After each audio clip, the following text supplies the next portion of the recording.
தண்ணீர் கேட்கும் நேர் கண்டேன் தாகம் தணிஞ்சதா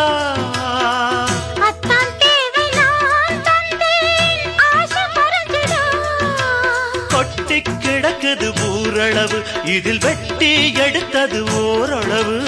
இன்று கொடுத்தது இதுவரைக்கும் இனி நாளை இருப்பது இருவருக்கும் அன்பே நீ அதிசய சுரங்கமடி